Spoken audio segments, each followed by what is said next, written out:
સુરેન્દ્રનગર જિલ્લામાં ખનીજ માફિયાઓ સામે કાર્યવાહી યથાવત છે।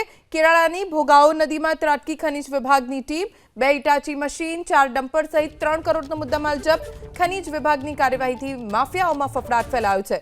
જિલ્લામાં ખનીજ માફિયાઓ બેફામ બની રહ્યા છે અને બીજી તરફ તેમની સામે કાર્યવાહી પણ એટલી જ તેજ ગતિએ થઈ રહી છે।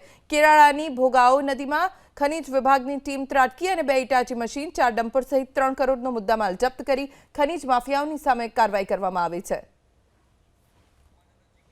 વધુ જાણકારી અમારા સંવાદદાતા જિગ્નેશ પાસેથી પ્રાપ્ત કરીશું। જિગ્નેશ, આ સમગ્ર મામલે કોઈની ધરપકડ અથવા તો કોઈ ફરિયાદ નોંધાઈ છે ખરી?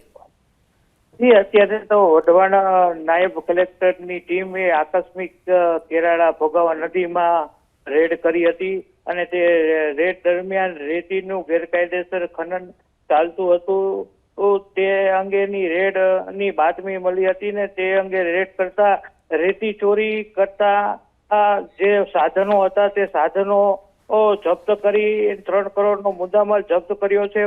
અને હાલમાં જે શખ્સ દ્વારા આ ખનીજ ચોરી કરવામાં આવતી હતી, રેતી ખનન કરવામાં આવતું હતું, તેની તપાસ હાથ ધરવામાં આવી છે અને કલેક્ટર દ્વારા નાયબ કલેક્ટર દ્વારા ખાણ ખનીજ વિભાગને આ અંગે જાણ કરી અને વધુ તપાસ ખાણ ખનીજ વિભાગને સોંપવામાં આવી છે। જી, આભાર જિગ્નેશ, જાણકારી આપવા માટે।